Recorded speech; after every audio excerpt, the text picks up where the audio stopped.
Well, legends, it's going to be a hot one today. We're running quite a bit behind, but it's our schedule, our ride. My brother's here. Let's do it. So we're going to roll out. Let's put it on follow mode. I did the yard this week and I decided to record it. Oh, I saw the video. Man, it was tough finding a place to put the camera, man. The guys working on the roof kept looking at me like I was nuts. Like, what is he doing?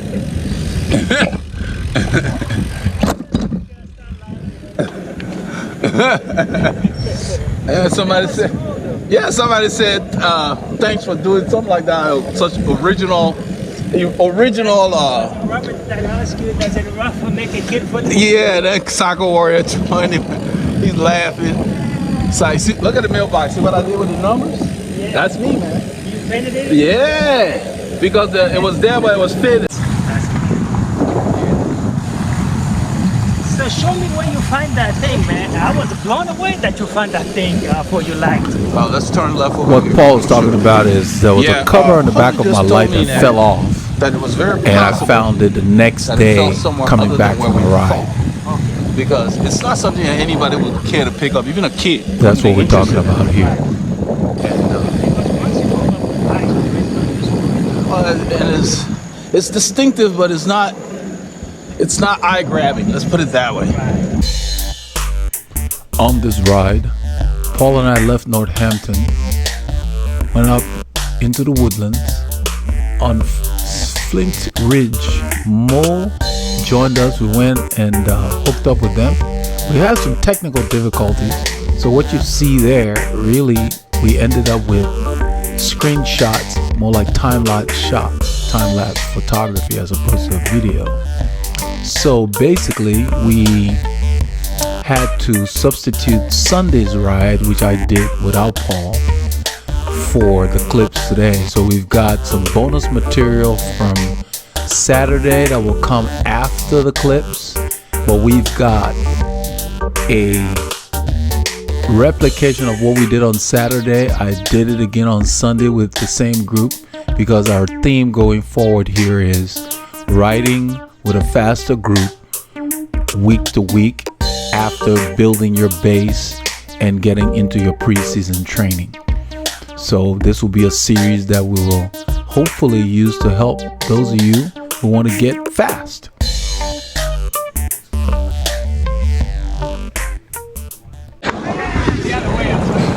So where did you go, man? You were like, I think up north. You went on some vacation. We went, it was Fabian and Maurizio, Okay. Topo, we went Topini. to Idaho for, Oh, cool. we were hosted. More came upon us on Flint Ridge Drive as we were warming up, and we decided to go Yeah, with Dan his rides with you group. guys. Yeah, we know Dan. So he's telling us about, he took a trip cool. to Idaho and he posted on Strava. Yeah, I So saw your ride. look at Mo's Yeah. form, look at his feet. Look, I mean, he's Rides just not with even me. thinking Every about day you it. guys were out You know, there.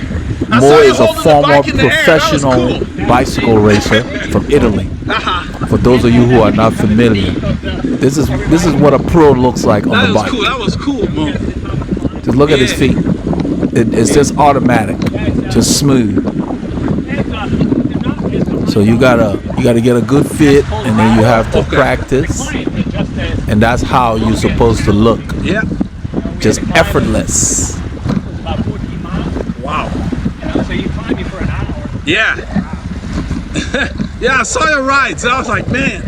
I told Paul about it. I said, Mo's out of town. So we end up filming the ride with these guys, but as I mentioned in the intro on the route map, our camera went into time-lapse mode. There is a little thing on the cage that the gimbal has, Wow. and it messed up. So we've solved the problem permanently. I removed the little clip.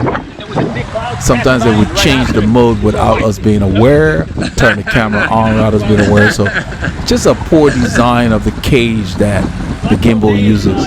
So it created a problem for us. But you get bonus material because of that snafu. So we're going to keep this conversation with Mo.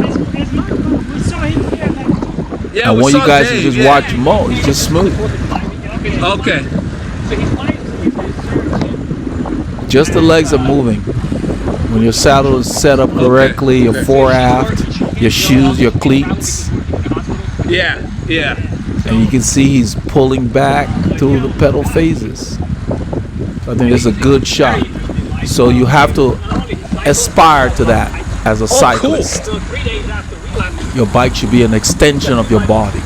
and they went up and climbed. They showed me like 4 or 5 days. The wilderness, they camp out, the sleep bag. So he's talking about the guy who outdoors guy. hosted them. Yeah, I mean, they're from there. He's an outdoors guy, hiker. His name is Dave. He rides with them. Got yourself a good spot to go right, huh? Yeah, it was great. Well, I mean, those pictures were awesome, man. The background. I'll tell you what, it is far away. I mean, it is. Isn't it close to Utah? Yeah, it's past Utah. Past Utah, okay. Yeah, you're actually. Yeah. We Green out. actually, at one point, we went to do a ride. We went to Idaho and we did a lot of mountain climbing. And we actually ended up in the Pacific time zone. Wow. Yeah. In Oregon. Yeah. Yeah, they're all close. So for the series that we're doing here in the next few weeks, however long it takes, we will be basically tabulating. This is week 1 with a faster group after you've done your base and you've done your work, and you guys will see how we progress.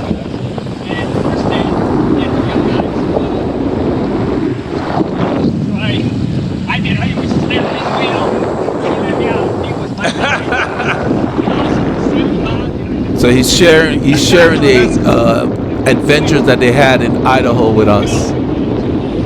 Yeah.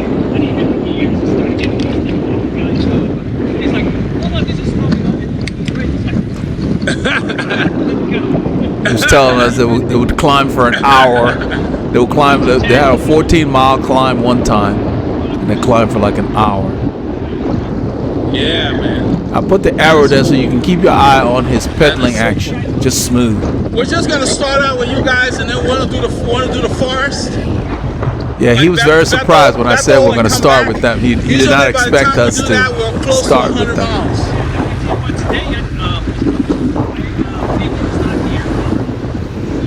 So he said Fabian's not there. Fabian's one of the hammerheads, but you know, the whole point of this series is to show you how you adapt.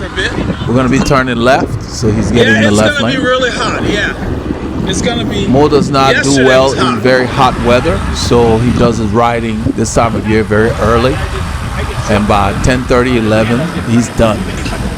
Sometimes earlier than that. Yeah, it's just. Yeah, I've been seeing you like one of your posts. You said, "Is it too early?" I just started laughing. Yeah, he gets up like right at the crack of dawn to clip in. He clips in at 5:53 sometimes. It's not even light yet, just to avoid exposure to this heat. The sun wasn't even up, but Mo was up. Yeah.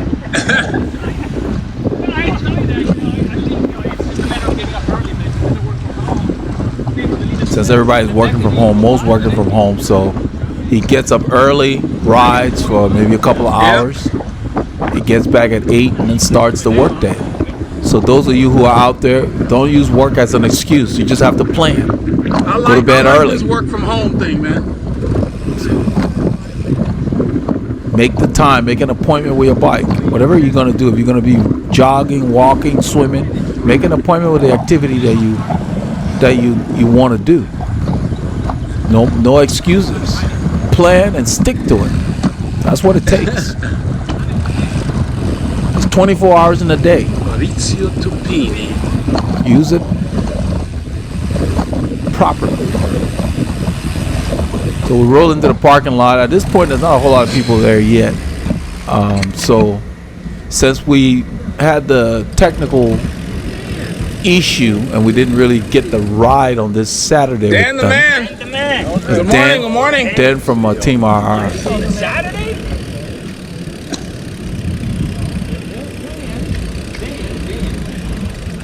That's Al getting ready. We got here a little early. It's 7:25, so there's 5 minutes before this start. And this is where we had the issue because we turned off the camera, and when we turned it back on, that little thing had messed up. They're talking about the pace. That's what Dan said. Regular pace. Regular pace. Yeah. Don't fall for that. Cyclists do not keep their word. So but if you start at 20, so it's awesome. He said if you start at 20, you got to hold it at 20. But yeah, that's just, don't fall for the parking lot talk. Once they get out there, it's different. So we're getting more people showing up. It ended up being a really good size group. Talking about? And that's Asana that just showed up. She's from Finland. This was an international group. We had a guy from Germany and so forth. So we're going to be visiting them more often because of the series that we're running. So right here we're gonna cut over to Sunday's ride since we lost the clips. After the clips for Sunday's ride, stay tuned for bonus material from Saturday ride when Paul and I are returning home. For those of you who like to watch us ride and learn from our pacing and so forth. Germany, Italy, Finland. This is what we're talking about, where everybody's from. We usually have Mexico, Colombia. So you got Republic of the Congo, Liberia. Well, that's true. That's right. So the Native Americans felt left out. So Dan there, he said he's just a country boy. Dan here. He said, I'm just a country boy. And Mo said, do you need a visa to ride with us? You need a visa to ride with us. So that was really funny. You took a picture. She was pulling the group, and she looked lower than even Katie. I was like, man, nobody's getting a draft on that one. That's Asana. Asana is a hammerhead. The next time we film, you guys will get to see her in action. Yeah, this is Sunday morning. We had a technical issue that I talked about earlier, so we lost our clips, but the issue has been resolved. And so I came back on Sunday to do the same thing to start our series. Okay, guys, so pay attention because we're changing things up. Daily growth, but backwards. Yeah, Mo should have been a comedian. Counterclockwise, as opposed to you got. So basically, how many miles is it from here? It's 40 plus 48 miles from here. 49. So that's Al over there in the chartreuse and white. Yeah, there's a little kick where it goes yeah, up. that's where we have a little kick where I can attack. That's what I'm doing. That's on Bailey Grove where the sprinter dog is. Yeah. There's a dog that chases us over there all the time. On the way out, just on Fishcreek as usual, near route. Near Ribbon Chapel, near route. We won't stop. We are not going to stop on Taco Corner on the way out. But on the way back, right, we'll stop there. So if you feel like you want to stop before, we just... Yeah, we'll be stopping. Yeah, you go back. Yeah, Taco Corner. So basically, we're going to Taco Corner. We just, from Taco Corner, we do the next little... Because the temperature is so high this time of year, you need at least 1 or 2 stops. It's hard to do a ride of this length without stopping at all. So even though we have 2 bottles, that's why they discuss the stops. Because on the way back, they'll stop. They're not riding too long today. You know, it might be maybe 100 kilometers. I miss Paul being out here today. Espanol, Italiano, Yeah, Mo English, speaks several what else? languages. He was speaking Espanol to Jesus, who was on the left. They're on the same team. I see that kit is similar. The same WCC race I team. hope the cloud cover sticks around. That's Lisa on the I've left. got a cycling channel. She So started asking whether she was going to be on TV. She saw the Mo camera. up there and Jerry. They know Jerry. So I'm talking about Jerry and his big mileage. Jerry rides like 600 kilometers every week. And Jerry's on the leaderboard on Strava in our club every week. Yeah, that's That's right. Al. You're always on the leaderboard, man.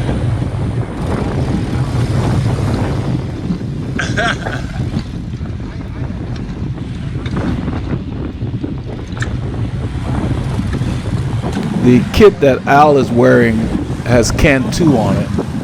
This is where I get her name. What's your name, token female? Lisa.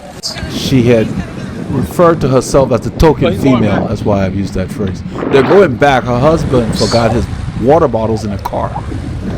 So I tell these guys when I come up here, we go across the light after it changes and we wait but then they never came back this way. They took a shortcut. One of these guys left their water bottles in a car.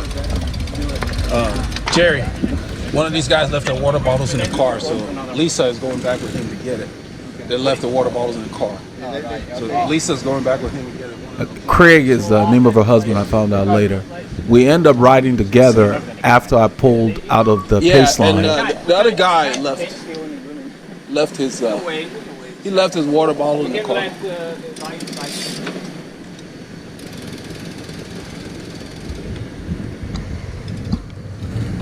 He should come on Sunday.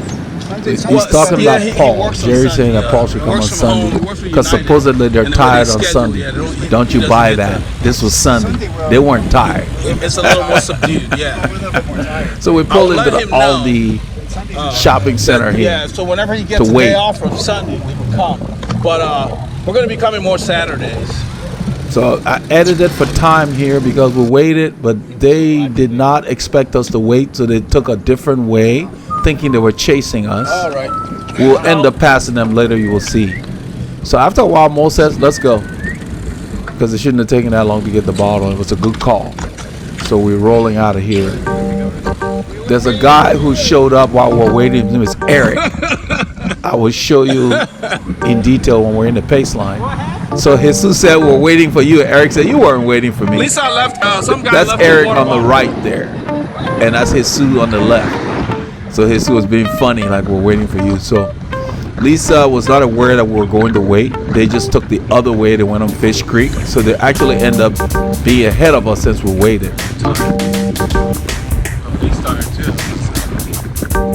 These guys are appreciably faster than the pace that I have been doing, Paul and I have been doing. So we're doing this series to show how after you train and you've done your base, you begin your preparatory. This is how you get faster, either by riding with a faster group or going to successively challenging races, for those of you who are into that. But this will be a continuing series so you can see our progression, because now we're working on speed, but we're still going to do the distance we used to do. So if this group does not go as far, we still go and we do at least 150 kilometers every Saturday. So we're not going to drop our distance, but we're going to increase our tempo. And we want to show in this series how you do it to where you don't kill yourself. So this week, what I did was, what we did yesterday was we pulled out at the overpass. So this week I pull out at the overpass. The only difference here, not this week, I mean Sunday. So the day before, because we lost the clips, you don't get to see that, but at the end of this film there will be bonus material for the return ride from Saturday, for those of you who are on the trainer or just like to watch, because there's more to learn with Paul and I trading positions. So we kept those clips from Saturday, but we're putting it after Sunday's ride with the WCZ crazy fast guys. So we're riding with the old pros today. And old is relative. These boys are getting younger every time we ride with them. I'm in between the two groups. Even though we started out as a bunch, the group splits early because there are some riders that know they're not going to hold the pace of this front group. So early on, they just split before we even start. So a lot of the guys that you saw in the parking lot wearing the chartreuse shirts and whatever, they're just going to be behind there in their own little group. I end up seeing them on the way back because this front group is appreciably faster. So we will be tagging these like riding with a faster group week 1 and so forth and so on. And you guys can use this series to chart how you improve without burning yourself out. At this point, I'm not aware of the dynamics of the group. I keep looking back and wondering why I can't see the rest of the guys like Jesus and them. But they catch up in a little bit. We turn on Fish Creek here, the Fishcreek Blvd-Ride. This is when the riding starts. So most going to look behind to see where they are. Not sure what's going on with those guys back there. Yeah, that's what I told them. I don't know what they're doing. The Cantu on this guy's kit, Al. You can see how his kit fits really well. It's a gentleman in the area, in our region, that makes really good wheels. And it's called Cantu Cycling, I think. I don't have the address, but he makes really good hand-built wheels. They're coming now. So Fabian is there, one of the strong guys in this group, and then Jesus is there. So they're gonna come up. After we start going, I will go ahead and drift to the back because my goal is to just stay with them until the overpass and pull out, because that's our original plan. Plus, they were just going a lot harder this Sunday than I needed to go because I rode hard yesterday. I was not supposed to ride hard today. So I told Paulie Longa he's gonna owe me because I had to redo this stuff. So stay tuned to this series if you want to get faster. If you need more details on the specifics, you can sign up on our site and get one of our training plans or take part in our program. So this will at least give you an overview. You can see the speeds. We just got it rolling out. Fabian is at the front.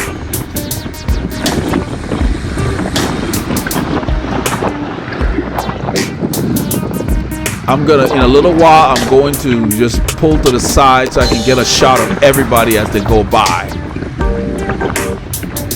So I plan to stop riding with them at the same point Paul and I did on Saturday's ride that we lost the clips on. The difference here today was, unlike on Saturday's ride, we rode by ourselves after that. But on this ride, I ended up riding with Lisa, her husband, and Eric. This is Jesus here. I will point Eric out. I will go. That's Maurizio, Topo, Topini. That's Al closer to the camera. That's Eric there. That's the guy that showed up while we were waiting at the Aldi, and Jesus was being funny and told him that we were waiting for you. So I'm the last in the line. This is it. The rest of the people form their group B behind us. This is what I talk about all the time. Because this Sunday ride for the WCC is supposed to be a more subdued ride. So it welcomes a lot of people of different skill levels. It's not just for hammerheads. As a result, they split up, and so everybody gets to meet in the parking lot like you saw. And then when we roll out, they break up into different speed groups. I think that's really smart. I wasn't aware that thing was rattling. That's the gimbal on my brake hoods. I was probably trying to find a comfortable spot to put it in. I may look comfortable back there, but I'm working because I was supposed to take it easy on this ride.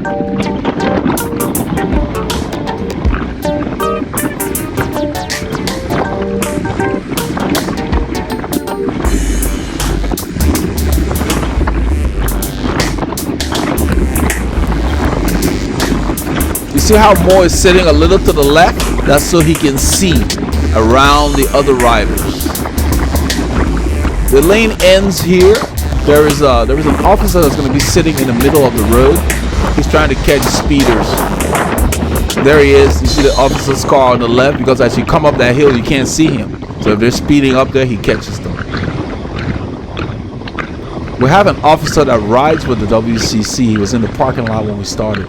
I came over on this side to give you guys a good shot at the pace line. So to take these shots at this pace, I'm working a little harder, but I wanted to get some really good shots since I had planned to pull out at the base of the overpass anyway, just to keep things consistent. So every week we're going to progressively go further and further with these guys, and eventually our goal is to finish the ride with them.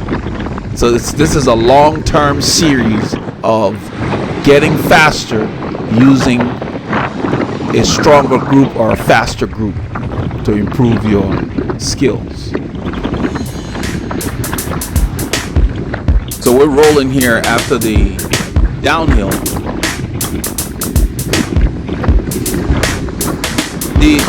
There are many differences riding with these guys. Not only are the speeds faster, The line is a lot smoother. It's easier to follow them. There are enough people taking pulls that there aren't too many lulls in the pace.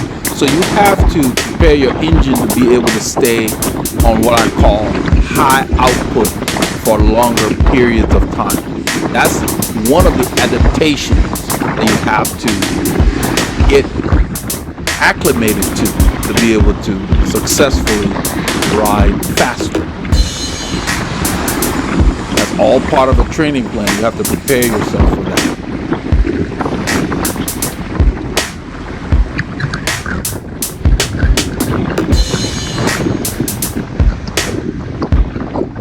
I think Fabian is still pulling. Yeah, Jerry's right behind Fabian. So when Fabian's done pulling, Jerry takes over and keeps the pace just as high. So if you're not used to working in the higher zones, this can be very taxing.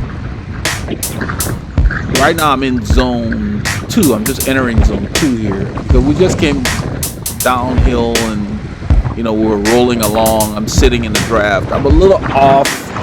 I'm not drafting very tightly because I'm more focused on getting the shots. Because if I were to get directly behind Eric here to get a perfect draft, you wouldn't be able to see Fabian up there taking his pull. It would just be a straight line and you'd be looking right at Eric.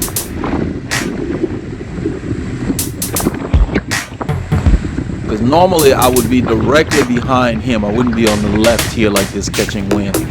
But I'm here for 2 reasons: get a good shot and to see what's going on up there. So usually you drift, you just kind of glide a little to the left or a little to the right so you can always see what's happening, and then you drift back into the draft like I just did there. Now I'm back over to the left. And I'm actually tighter now. This road is starting to kind of grade up, I call it. It's a false flat. I'm probably sitting in a 53.19 or 53.17 because my cadence, I kept my cadence around 90 or so. You know, just I wasn't doing a lot of high cadence stuff. I was focused more on getting the shots and making sure that I kept my effort minimal because I really was not supposed to be going hard. So right now I'm not going that hard thanks to the draft. But in a little bit, as the road starts to go up and down, these guys don't back off. So everybody works. The draft does not matter when you're climbing as much.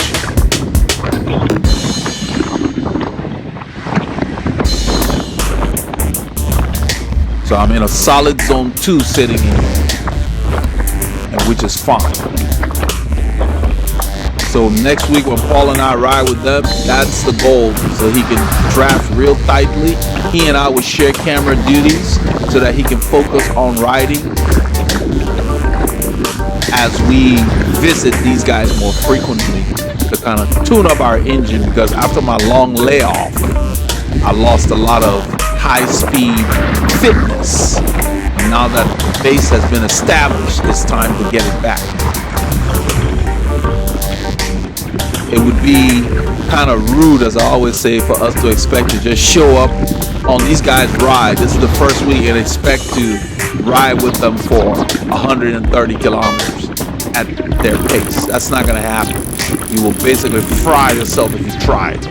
So, you know, riders that are in the know understand that. Because when I came on Sunday, more asked and said, "What happened to you guys?" I told him, I said, when we got to the overpass, that was it. And he just kind of nodded. He knows. That's the way you progress. You got to push yourself. And over the years, I guess I kind of practiced it, because my coach used to tell me that when you're dying, don't show it. So when I'm off the front, or if I'm falling off the pace, I look the same. You will not be able to tell. I'm just not riding that pace anymore and I pull out. But you're not going to see me falling off or pedaling squares. No. There's no point in getting to the point where you're pedaling squares because you're not teaching your body to ride properly.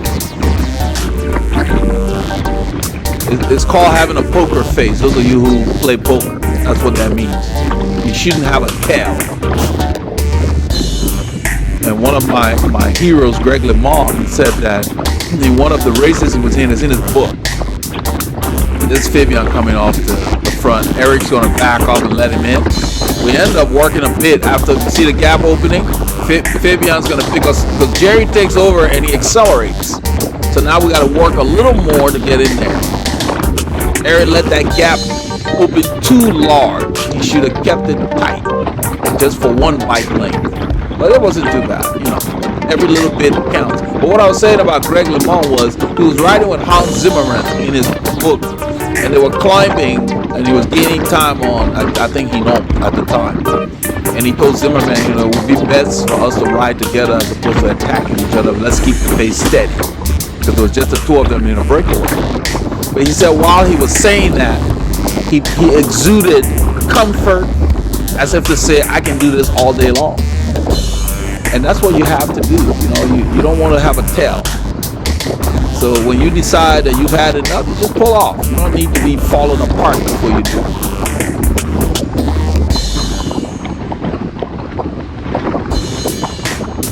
So even though my heart rate says 155, 156, it felt harder to me on this day.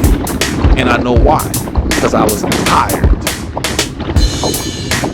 We rode hard. Paul and I rode hard after we fell off the pace with these guys. We rode hard after that. So we have the bonus material that will come after this for those of you who choose to delve into that. But I was tired on this ride, and it took everything I had just to sit in the pace line feeling okay, I guess. It was kind of like I just never felt good.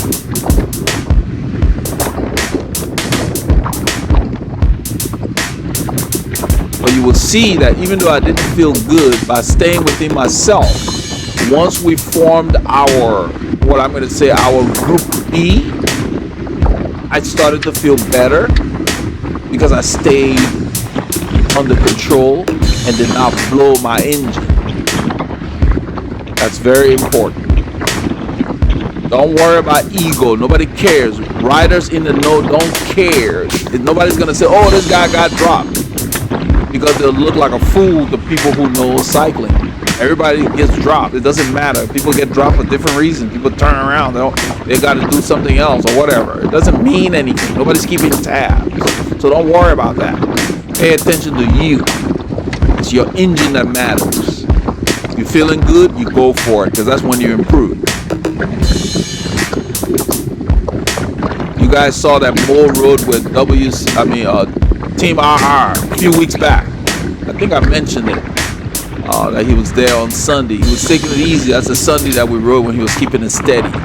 So when he's resting, he doesn't ride with these maniacs because they don't know how to go slow. And he really wanted to recover. Not that he couldn't ride with them, but he was resting. So you have to have a plan for each ride. So there are people that will come to a ride like this and just sit in because they're taking it easy. They're not going to pull. They're not going to attack. They're not going to go with attacks. So it doesn't mean that you're going that much better because you're playing that day. That other person is on a different kind of workout that day. So it's very important. I stress this all the time. Pay attention to you and what you're doing, and don't gauge yourself based on what someone else did, unless you're at a section race and everybody paid to come to race.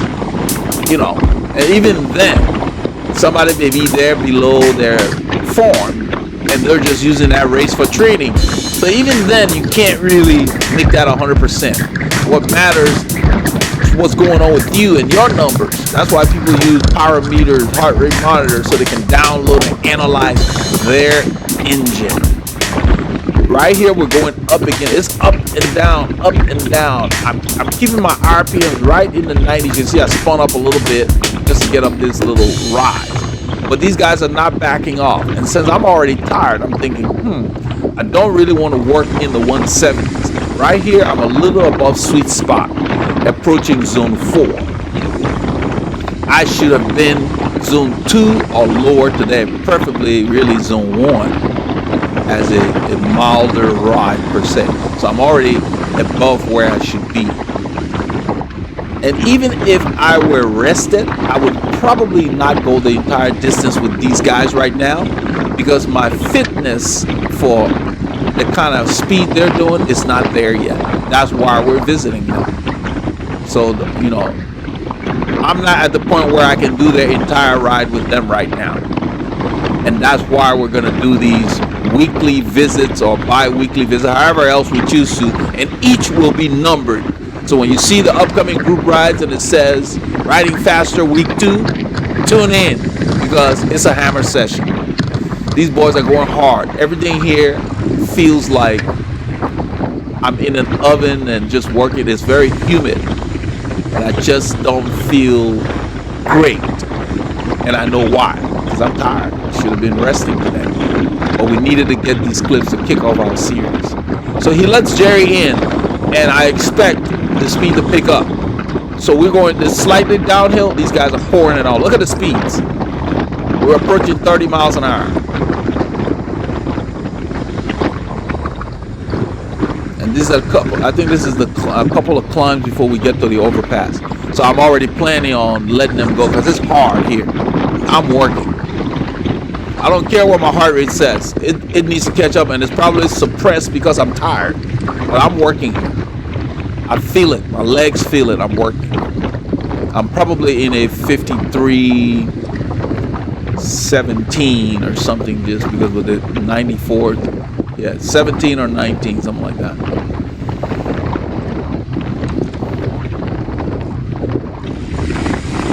This is where we passed Lisa and her husband that went to get their bottles. They had taken the shortcut. That's them we just passed. And that's when I decided to pull out of the baseline. I don't stop pedaling. I just keep my effort steady because I know they're going to go harder when they hit the overpass. You can see we're doing almost 25 miles an hour coming to the overpass. So I pull off. I continue to ride. Lisa and her husband get on my wheel. You're not going to see them on camera because I'm not even aware they're there. I don't turn around. I'm just riding at a pace for me because I'm done. I've got the clips we needed. I am done because I rode harder than I should have today.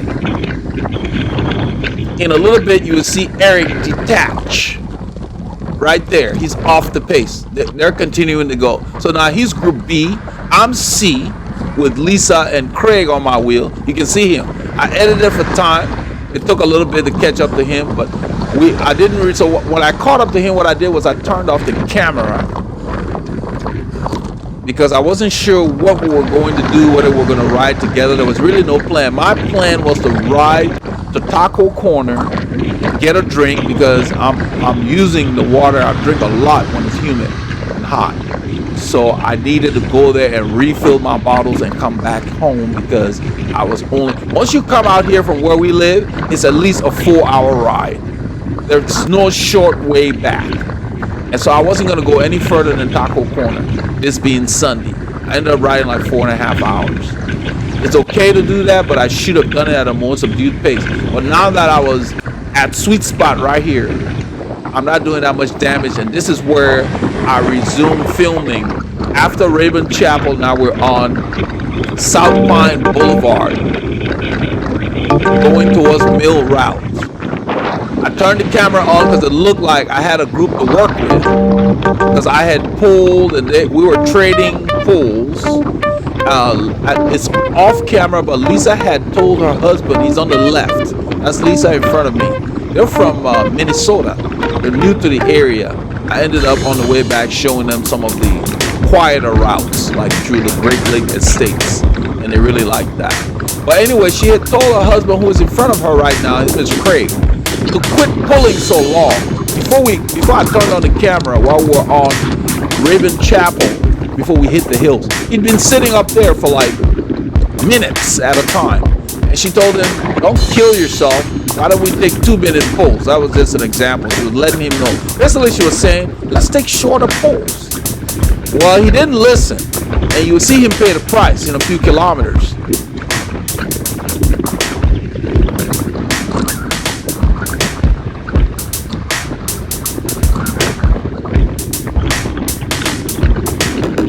She keeps a very good cadence. If she was somebody under my tutelage, I would lower her saddle just a hair because I see that little rocking in her back. That's the body's way of trying to compensate at the bottom of the stroke. So we progress. She's putting her bottle back. I back off just in case the bottle falls. You got to be aware of stuff like that. But she seems to be very adroit at getting it in and putting it back in. So then I go ahead and just relax. We're going downhill here, so I'm just kind of chilling. I had been pulling quite a bit before I decided to turn on the camera. And the reason I turned on the camera was just to explain that after you fall off the pace, if you have riders to ride with, you got to work with them. Now, we didn't work very well together here. I mean, but you make the most of the situation, meaning that unlike what Craig did, he'd already been taking long pulls. Now he goes back to the front, and I'm watching. You will see in a little bit I'm going to ride to the front because I had been behind Craig. Eric is looking back for me because I was on Craig's wheel. The order in the group, people don't forget. So really after Craig, it is my time to pull. That's why Eric looked behind, wanted to see if I had fallen off the pace. I was just kind of watching to see what they were doing. So right here, I go ahead and ride back and take my position so that when he's done, I can pull. And you will see that I won't sit there very long before he says, I don't know if you'll hear it on camera, but he said, I'm off. I tell them, car up. There are two riders up there, not from the group we started with.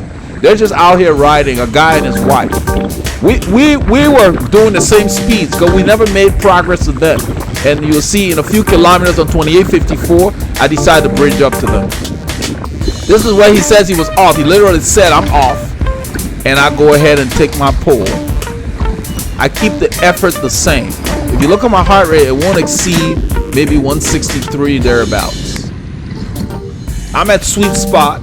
At this point now, I'm feeling better. I don't know why, because I should have been tired.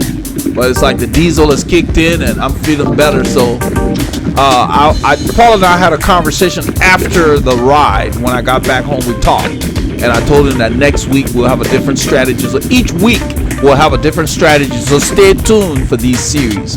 Because it's always a pleasure to ride with Mo. He makes us feel so welcome.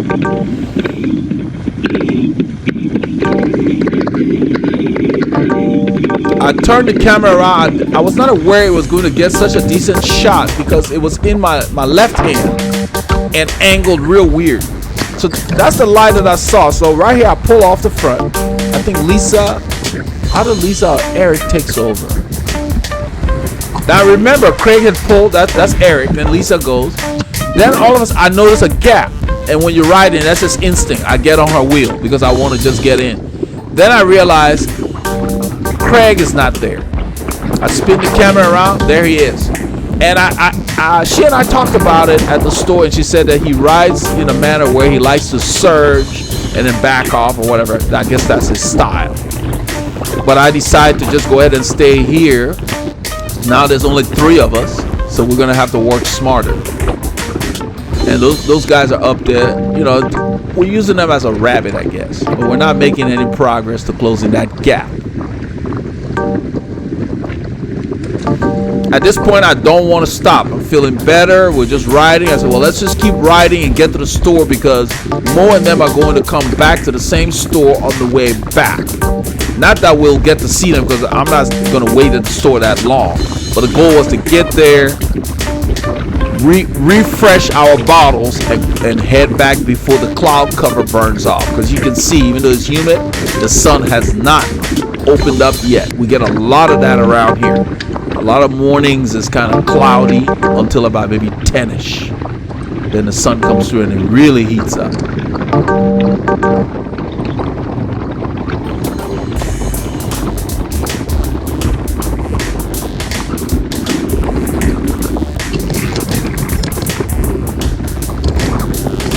It's slightly downhill here.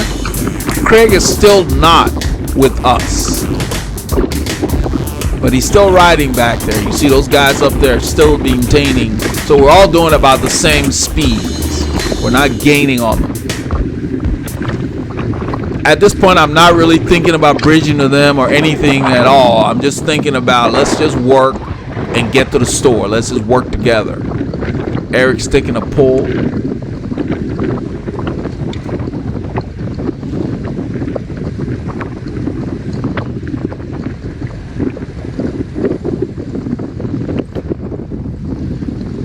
Lisa has really good cadence.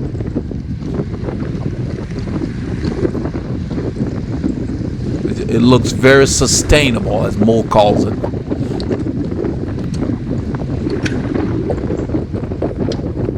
See, he didn't say anything, but he started to slow down, so she pulled to the left. This is downhill here. This is where people sprint usually when they're playing on this road. The mill route road is very good. It has a lot of bumps, so you can get a good workout here. It's always quiet.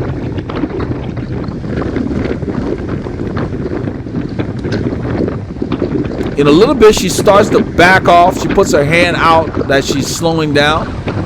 Kind of early because the corner is way ahead. So only Eric is there. Craig is further back. See right there. So I just go ahead and ride around her because there's no need to start slowing down right here. I don't want to slow down. I don't want to stop other than if I'm stopping for traffic.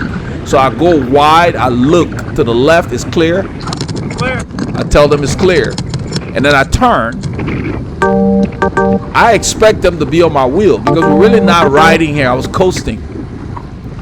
So in a little bit, I don't know if I turn the camera around or I look back.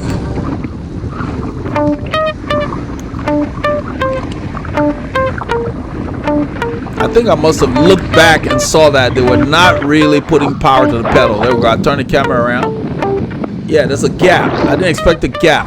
Well, I'm already at effort, so I decide I'm just going to keep riding. And if they want to ride with me, they're going to have to catch up. So now I'm in what they call no man's land. Either I still here pulling or I bridge up to those two. Those are my choices. Or wait for those guys to come and ride with me. But I don't want to change my pace. So I figure if they want to ride with me, they're going to have to lift their pace. Because I'm doing the same effort we're doing back there right now. So I continue to ride, and I think I periodically looked under my arm to see if somebody was on my wheel. I don't know if I turned the camera around or not. But this is 2854, the FM 2854. It may look flat, but it's not. It is a false flat. We're going north, and it's going up. It's a gradual grade, and then it kicks up in about maybe 2 kilometers, a little bit before we start going downhill towards 105. We're headed into downtown Montgomery, Texas.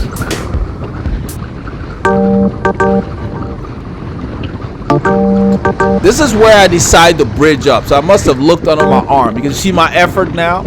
I am at the same effort I was with Mo's group when I was sitting in when they were going hard. I'm right in zone 4. Just getting into zone 4 for me now. And that's bringing me to these guys. So the pace that we were holding with Mo's group is what's bringing me to these guys. And I'm not doing it by looking at my heart rate monitor when I ride. I don't have it on my display prominently. It's at the bottom. I'm just doing it by feel. I decide to go harder. And then I realize I'm getting closer to these guys. Then I see that it's a guy and a lady. It's husband and wife. She ends up introducing herself to me when we got to the store. Her name is Nellie. She says my name is Nellie like the rapper. And I laughed. Her name is Nellie Hernandez. She showed up on Strava. After we wrote, when you ride with somebody on Strava and they have their profile public, it shows up. That's how I got her last name. But she was very, very pleasant. And you will see why. I helped her on the hill.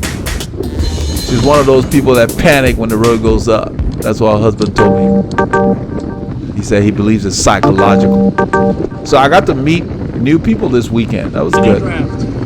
You heard me say, in your draft. And she looked back. I announced myself. I said, in your draft. And you don't want to yell. You don't want to startle people.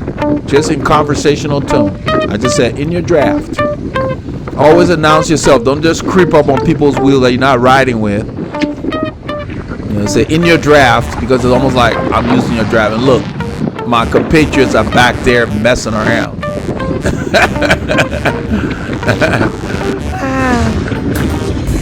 So needless to say, they never caught up to us. So I sat on this group here. I just sit here for a while. I get the drink, catch my breath. I increase my gearing. Look at my cadence, 78. I increased my gearing, slowed my cadence down, got some fluids, and the officer got somebody across there for going too fast.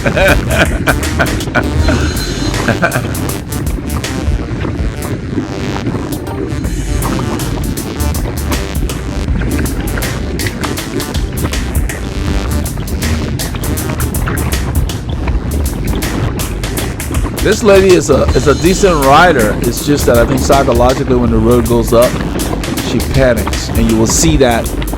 I noticed that right away when we go across Highway 105.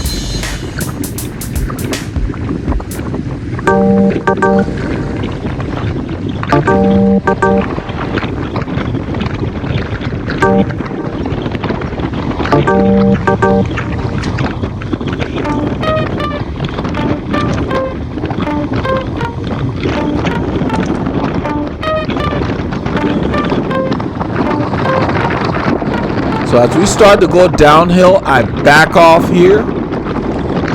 Two reasons. As you go faster downhill in any group, give yourself a little more room. You're not losing much, but you're giving yourself what I called space, meaning you have more time to react. Since the speeds are faster, you need more time to react. Plus, it made her a little more comfortable. You would notice she will keep looking behind, tilting her head.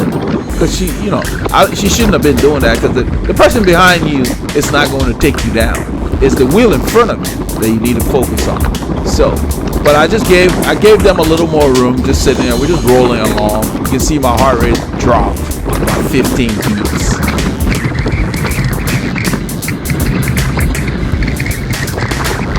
My cadence will go up in a little bit because they picked up the pace right here. I just revved the same gear.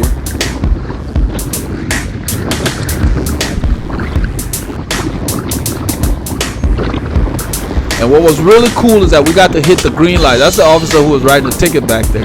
We got to hit the green light, which is rare at this intersection because it's a very short light.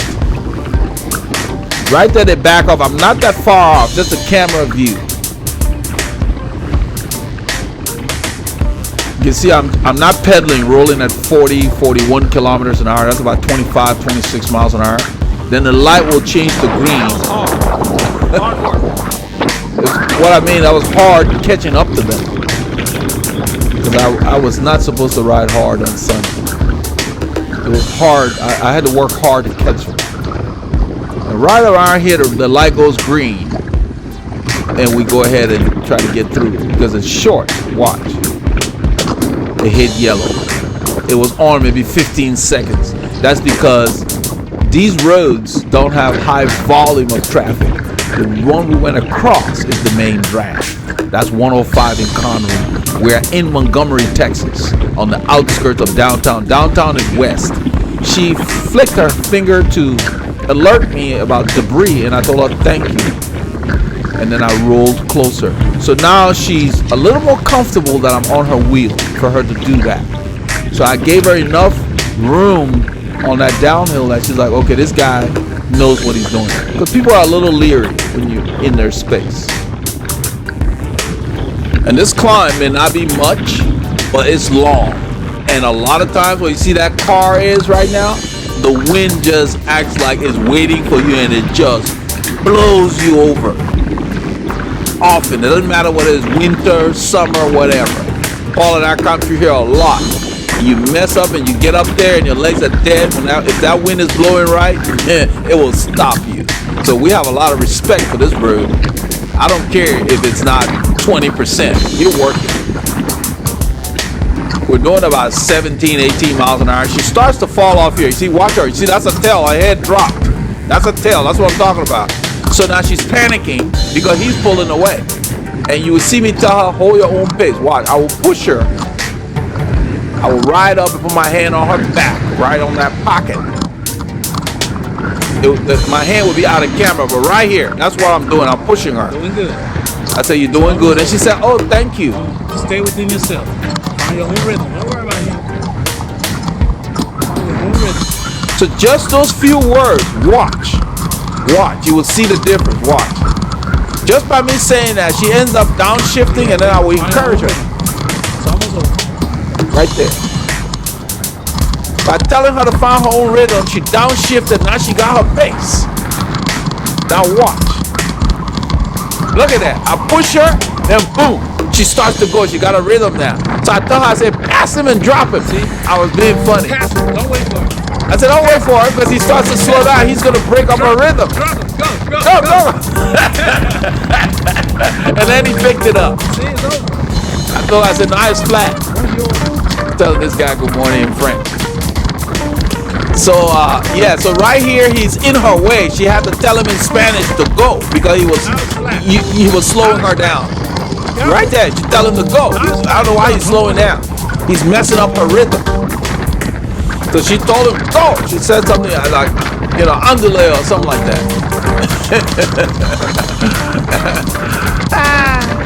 But just that little help that I did in the words of encouragement, her confidence went up.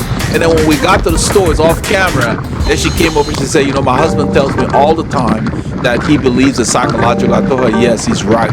It's in your mind. Then what I explained to her was, just like you select the gear on a flat road, select one on a climb. That's why you carry them. You got 11 of them. Use them. I said, let him, if he pulls away, that's okay. Find your rhythm and ride. And then once you're feeling better and you're almost done, then you can shift up if you want to. But you don't have to match his pace on the climb. We're headed south on 2854. We've gone through the forest and everything. And we're on the downside of yet another epic ride. Very hot day here in Southeast Texas. This is Saturday's return ride. When we're coming back, we lost the clips where we rode with the WCC. That's what I replaced, what you just saw. And this is the return of Saturdays with Paul. So I miss having Paul there on Sunday, but I had to work so hard on Sunday. I hadn't planned to do 2 back-to-back hard rides, so I'm gonna need to recover more this week. All right.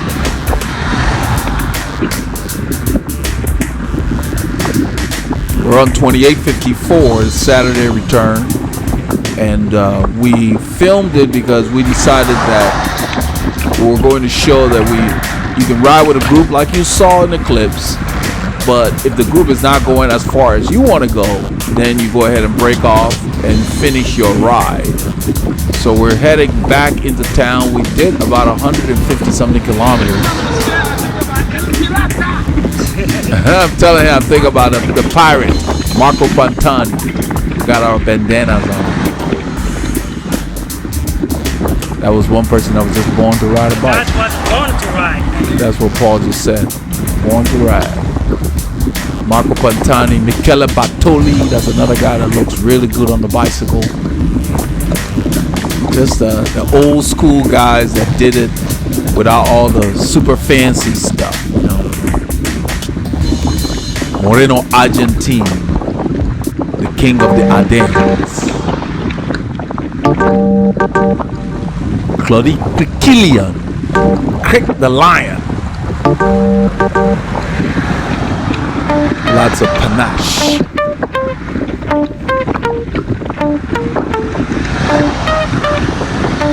And we have our own champion in our area, Maurizio Topini.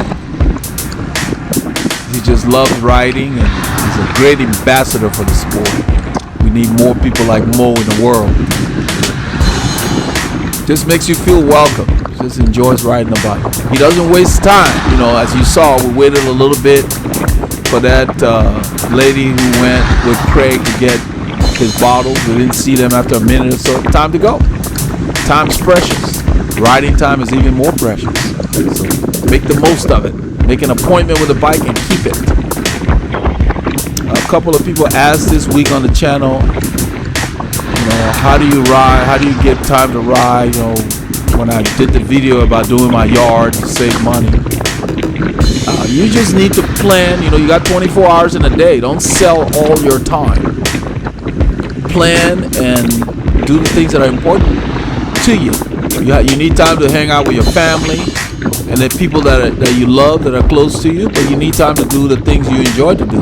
Whether it's playing the guitar, playing golf, riding the bike. I don't only ride the bike. I have other hobbies that I spend my time on. So Saturday is the longest ride I do. I don't ride 6 hours a day every day. That just wouldn't be practical. That would be too much for the body anyway. So we have our days when we put a lot more hours, and we have our days when we just go ahead and do an hour or so, or a couple of hours, however much time we have available. Just be consistent and get a training plan. Don't just jump up, go ride. Yeah, you'll improve, but there will be no understanding of what you're doing. And really, a lot of sports and everything in life that you do really starts in the mind. You have to believe in what you're doing, and that really goes a long way. And that way you have focus, and you're not just floundering around wasting hours. So every ride should have a plan. If you don't have a plan, get somebody who can get you or get some help. There's a new neighborhood that's sprouting on the left there. It looks like they're going to build houses and stuff. We didn't really film it, but that's what I put the arrows there for. As this area has grown, they're bringing additional subdivisions.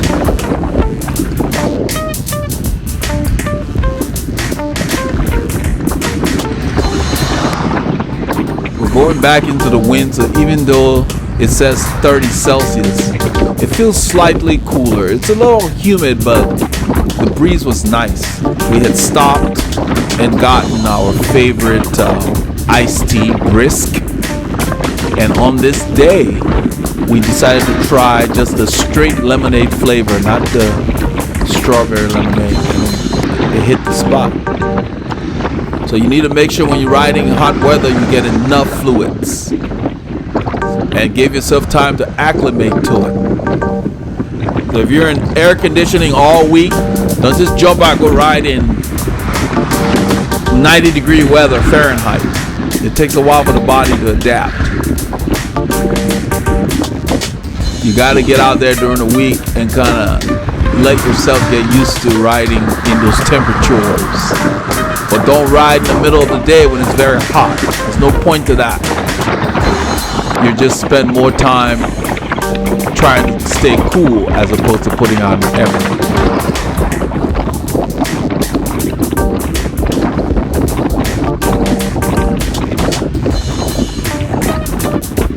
Now motion for Paul to take the lead. He goes ahead and he comes through.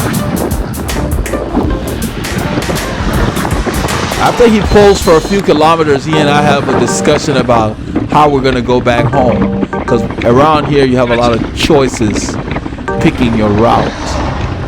And we decided to use Fishcreek. Take Leah Drive to Fishcreek and take Fishcreek back into town today. It had been a while since we filmed Fishcreek going south. So that was our group's decision today.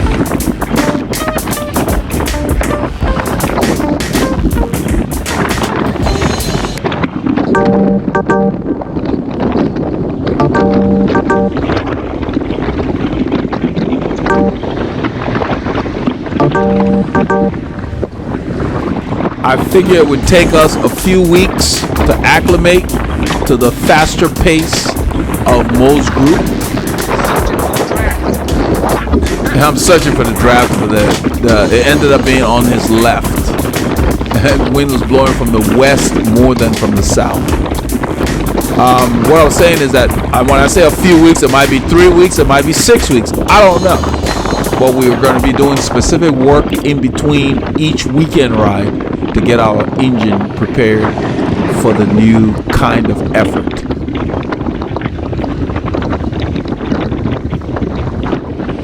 That's the way you have to do. You go to a race, you don't do so well, you go back, you modify your training, you prepare your body, you try another race. That's the same kind of principle. But you need to have a plan, you need to know how to train.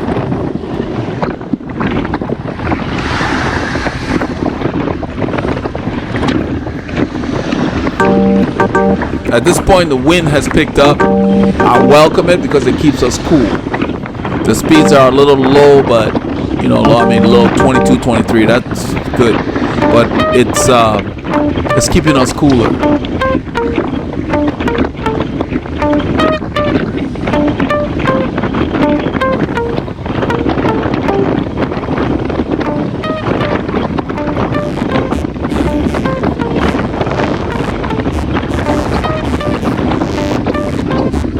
I think it's somewhere around here where we had the discussion. I don't know if it's on camera or not, as to which route, because originally we were going to take Ribbon Chapel south, and I just felt like we'd be better off making a change. So we just wanted to use a different route back into the city. I felt like Fishcreek would be a fast way back and a nice change. So we mix it up every time. It's the same terrain, it's similar areas, so by mixing it up, we're not bored. There's an area west of here called Navasota. I'm looking into us possibly checking that out. I'm not familiar with the roads out there that much, but it's west of Montgomery. So you can go through Montgomery to get there. There are hills galore out there. Yeah. It's a good riding in that area.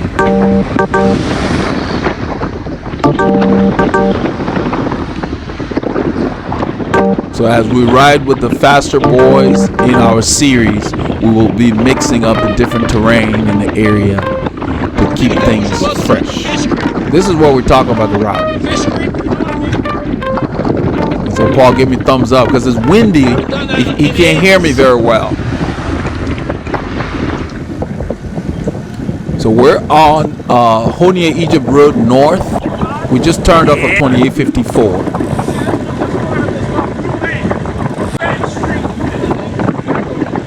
So I'm explaining to Paul about the Rouen Street that we just went by. That's the other side of Tobacco Road.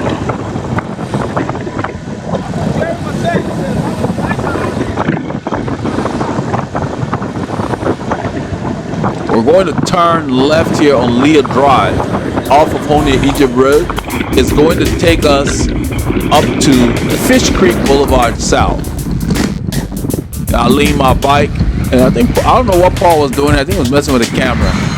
I end up putting a distance on him, and then he tells me later what he was doing. He's working on something.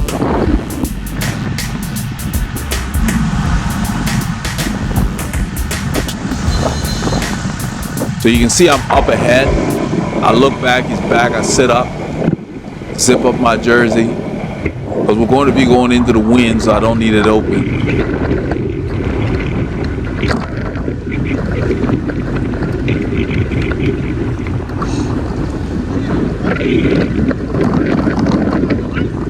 Yeah. Yeah, I was. This thing was on a lock mode, so I was trying to get it in a follow mode. Lock mode is the third choice. The camera has three modes. Not the camera, the gimbal. Right. You have a pan mode, follow mode, and a lock mode. We don't use the lock mode because it just wouldn't work for the kind of riding we do. Lock mode's best when you're just trying to film something stationary. And somehow he said it ended up in lock mode. Yep. It's deceiving because it's down and it's back. So you're going faster as you enter the corner. So we're talking about he had a crash in that same corner a long time ago on a wet day. It was real slippery. And I was explaining to him is that it's an increasing radius turn and the speed increases because it's slow. So as you go in there, even if you slow down, you're still going to be going faster through the turn. So you got to slow down more for a turn like that. And there were like 2 or 3 of them that went down to get us a long time ago. I think it was with Team RR. I think Randy was one of the riders. This is Leah Drive. It's a nice little mild road that kind of connects Fishcreek. We've come the other way on film before. I tested a bow with another wheel. The tick's still there. He's having a problem with one of his bikes where there is a ticking sound when he pedals, and I suspect that it's probably going to be the bottom bracket where it interfaces the cups with the frame, because he just mentioned he did a test with the wheel to eliminate cassette noises and so forth. So that's the next thing. So we're gonna have to deal with that as time permits. It's one of those annoying things. I hate to hear noises on my bike when I'm riding. A noise means there's a problem. I want to deal with it. So we're gonna do a maintenance session for that one. So tell them it's clear.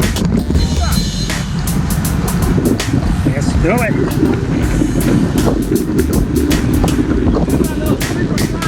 Here. This way.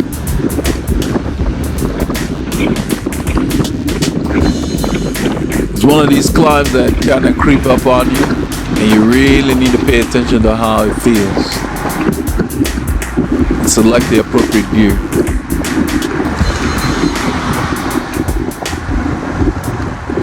Because it robs you of speed quickly. It's gotten stronger. It doesn't feel that hard. Yep.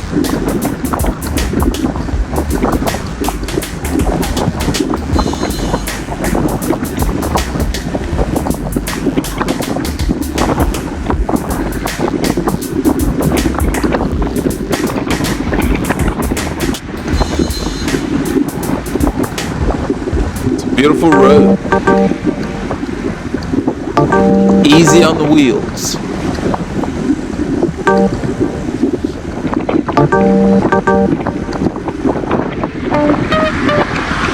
The bandana makes a difference in keeping the sweat out of my eyes.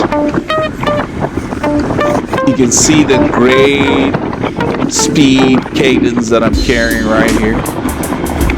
As the road goes down here, is going to change. I don't think I shift up much. I just increase my cadence. But what I was saying was that on Sunday I did not wear a bandana. It was a big difference. I mean, the sweat was all in my face. You know, so sometimes it feels hotter when I put on the bandana. But you know, it breathes really well. It's made out of cool Max material.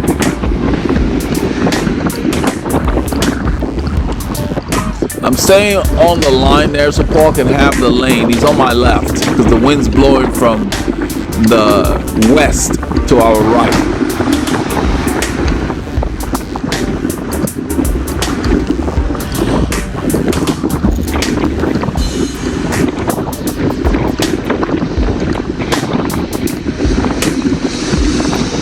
So this is Saturday where we're approaching the 5-hour mark.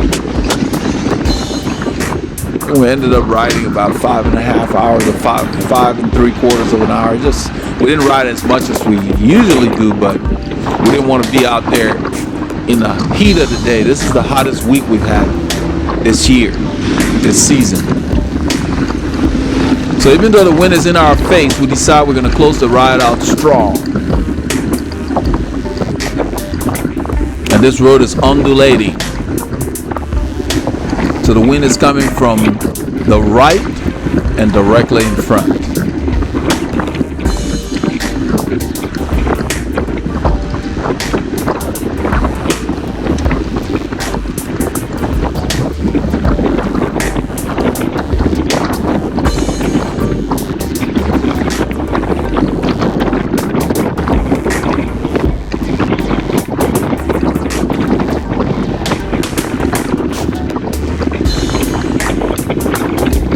There's one of the few flat stretches here, so we gain a little bit of speed at the same effort. I'm pretty much in zone 1 here, approaching zone 2. I'm not really aware of it. I'm just riding, keeping the effort reasonable. My heart rate will have to catch up. That's why I ride by feel. It takes the heart rate a while to catch up. And depending on what's going on with your body, it doesn't react as quickly if you're tired, like you saw on Sunday's clips that came before. Yeah, I realized the light was off when I hadn't turned it on. I like to place those lights to where I can reach them during the ride.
Paul goes ahead and takes the lead here.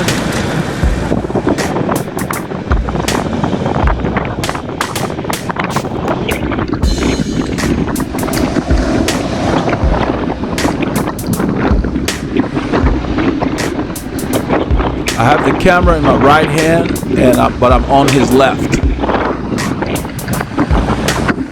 I'm not drafting that closely here. That light up there looks like it's going to change. I think we end up catching a red light. It didn't last too long.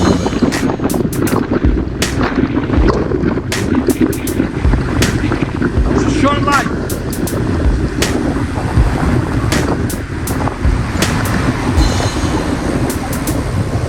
Now back off because this light is short. Just in case it changes, I won't have to unclip. And exactly what I expected happened. So we'll go ahead and get back up to speed.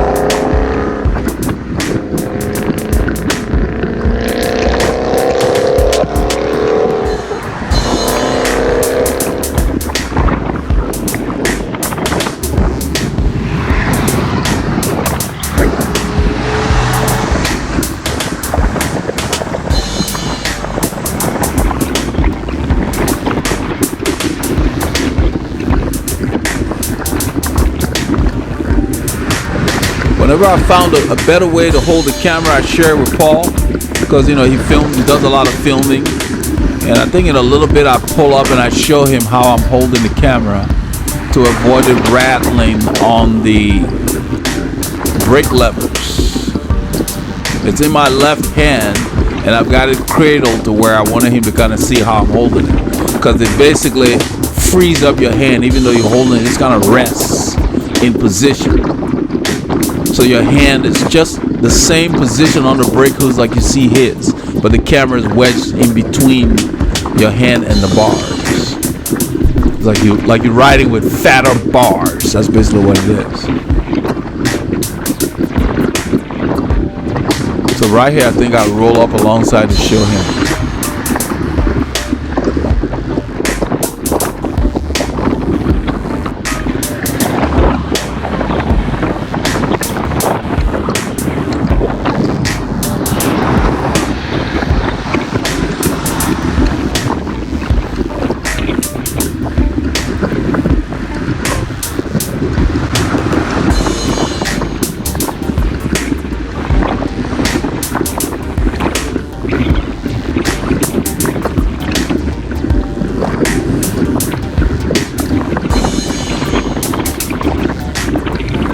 So we're holding a steady pace, 37 kilometers an hour. It's a slightly downhill to flat road, about 23 miles an hour thereabouts. I think this is where I roll up. I thought it was earlier, right there. I show him how I'm holding the camera. And I'm able to take a shot like that while it's still resting.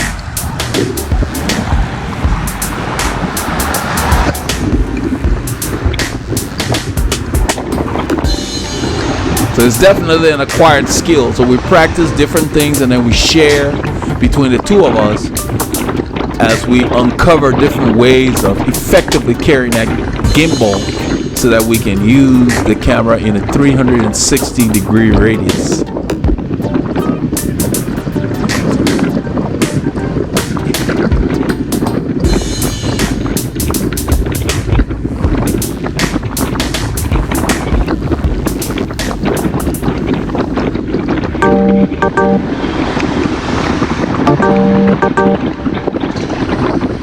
There's a light coming up, and I think there's a truck that will pass us and get in front of us before the light. We've already backed up. There's a truck there. I guess he's new to the area because that right lane ends, and he seems to be in a hurry to get in it. It ends in about maybe 300 feet after the light. I'll let Paul know we're going. I'm not sitting on him per se because with the fumes coming out of that thing, I don't want to breathe that. But this is where the lane starts to converge into one, collapse into one. And he was in a hurry to sit in the right lane. He should have just stayed in the left lane. So it was clear that he was not familiar with this area.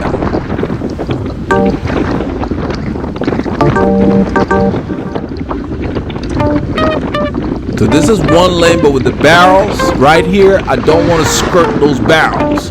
So you see where I am until the barrels end, then I move over where it's clean, because there's a lot of debris on this tiny shoulder. We use it because the bridge is narrow.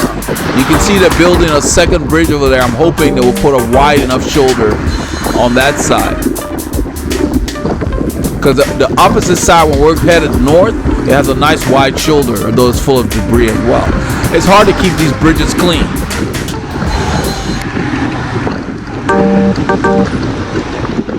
So when it gets too dirty, I ride the wide line or even use the lane when it's safe to do so, versus riding in a lot of debris.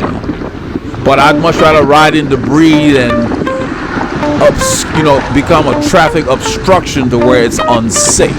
So you have to make that decision. So where we're riding, it really is a courtesy. We could use the lane, but we're going so slow that it just wouldn't make sense. It would be a traffic impediment. So it just makes sense to use the smallest possible piece of real estate. You can see we're not riding a lot of crap, but we're sitting to the right of the white line. And the drivers move over as they come by. So that's what they mean when they say share the road. It's for the drivers and for cyclists to coexist. Yeah. I'm just telling Paul it's going to be a nice climb when they're done. On that side. The right here starts to kick. I downshifted a couple of cogs. I'm probably in the 53.23 or something like that, which is like a 39.17.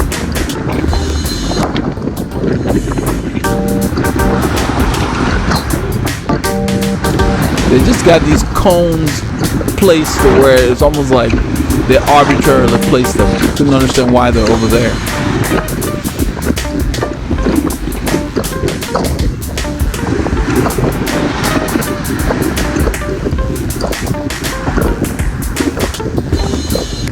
So this becomes 2 lanes. We still stay on the shoulder, but then it gets to where there's a lot of debris. Some of the driveways have a lot of gravel and they get washed into the road when it rains. And so when we come across that, I check early enough and then use the main lanes. So I don't mind using the shoulder, it's clean. So it's clean here, we use it. So you're not competing for road space with the other road users. There's a lot of debris, and I let Paul know when I want to ride through that. A lot of gravel. It gets washed down from the side there.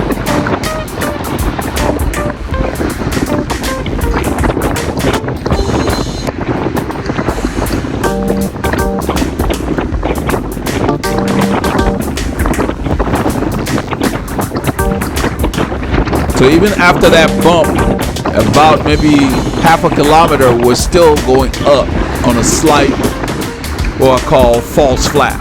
And now it's flattening up, but the rest of this stretch is almost like a false flat. It's not perfectly flat for long. It's up and down somewhat, just little slopes, but enough to where you're working.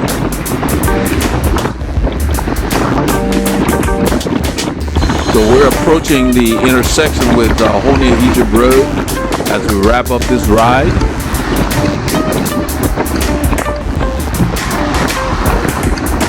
And I'm just keeping a steady pace.